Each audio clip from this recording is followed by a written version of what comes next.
Well, you know, we are counting down here. Spring break is just around the corner, and for many, of course, that means heading towards some sun, some warmer weather. But for kids and families that will have a staycation, we found a destination that mixes animals and household objects in a different kind of hands-on way. Yeah, so even if you are going away, you're going to have to put this on your must-see list. To find out more about how a chameleon changes colors and how a squid actually swims, we sent our grandma on the go and her grandson Case on a biomechanical safari. Take a look.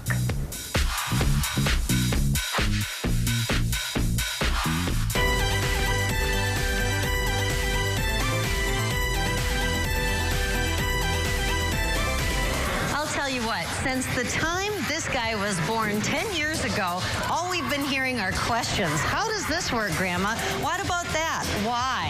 And so today we came to the Grand Rapids Public Museum to find out some answers in a really cool new exhibit.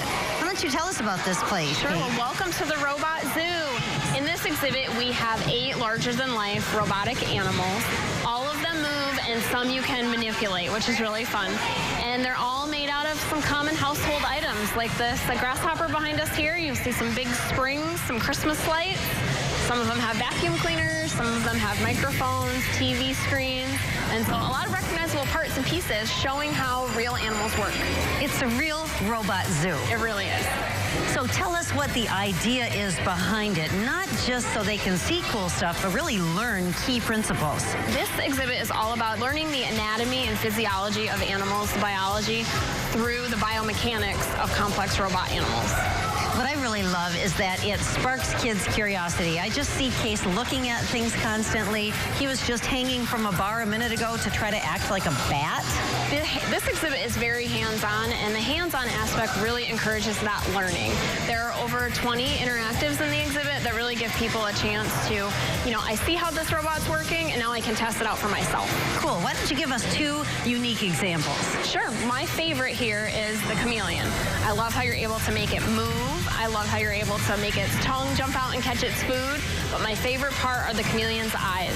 They are completely separate, move separate from one another, and send different signals to the brain. Each one has a different camera in it, so you can move it around and point at your family and friends in the exhibit and see yourself up on a screen. That sounds great. Time to get hands-on. Let's let Case play.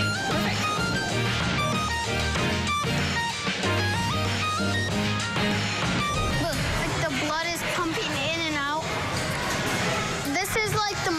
Of the real animal, like the legs of the grasshopper. Look at this. Bellows for breathing and propulsion. What do we call those in us? What do you call what you breathe with? Lungs. That's right. What's he doing with his hands? Hands? I still don't have hands. What are those? Those are ears.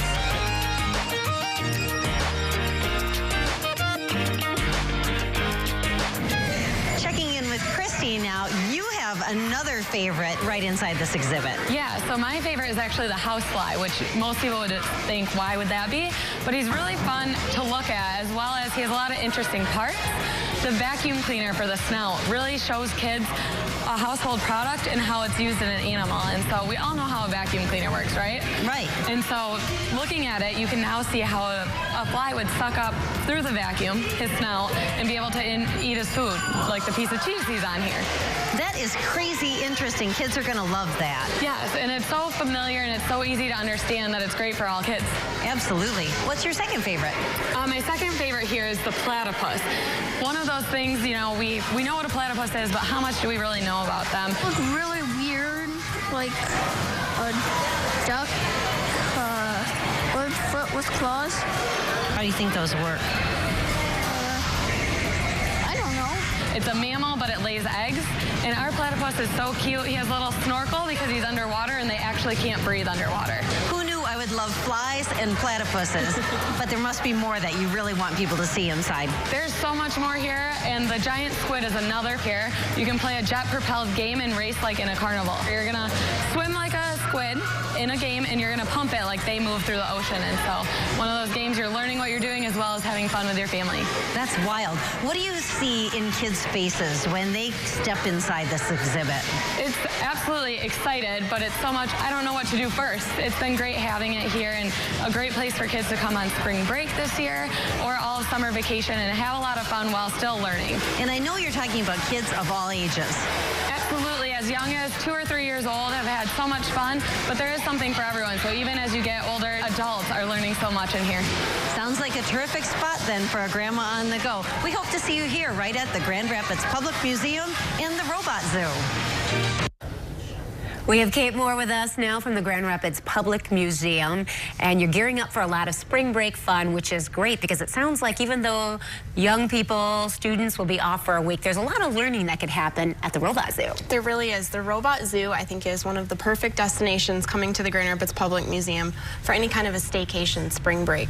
There, the exhibit itself is all about robotic animals and biology marrying science, really, in this. And these robotic animals, they move, and there's a lot of learning that can happen as part of this. There's 20 hands-on interactives, and you know, it's really fun to see families go in there. They walk into the exhibit and they just scatter because there really is so much. Yeah, there's so much that you have planned in programming that's attached to it outside of the exhibition. Of course, we're seeing some great video of your mummy here, and then we saw the carousel a minute ago.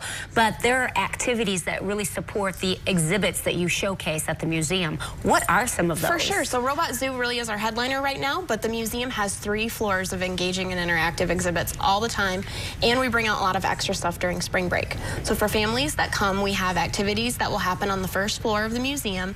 These are free with admission when you come in, and we have Construct a Robot this year. We'll have different kinds of games and hands-on, all themed around what the museum has to offer.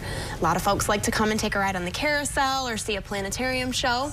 So we're going to have extra planetarium shows happening throughout spring break, including one that we just opened called Starlight Safari, which is all, again, themed around animals in Robot Zoo. Yeah. It's all about animal constellations. Yeah. And my favorite thing about that show is that it's run by a planetarium presenter, and depending on what kind of questions the audience asks, we can tailor that show to what the audience is most interested in. So they'll be learning about the stars and really being able to have those areas pointed out.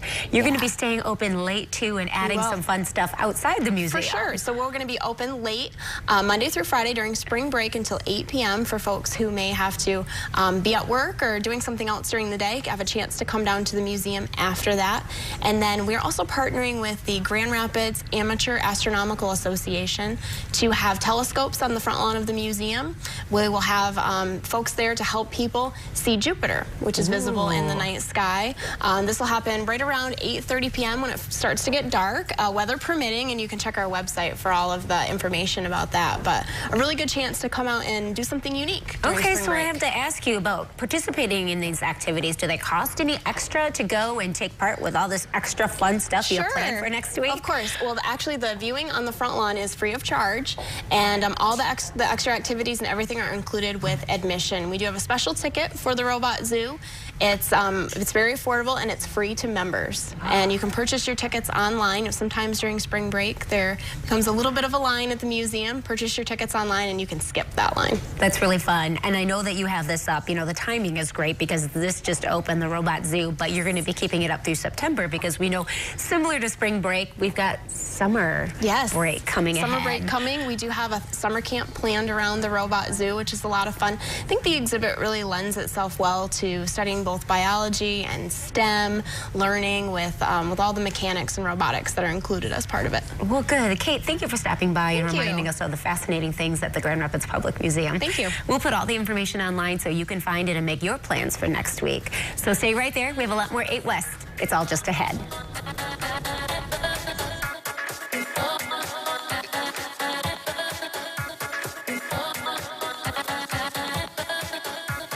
Your all-access pass to everything West Michigan.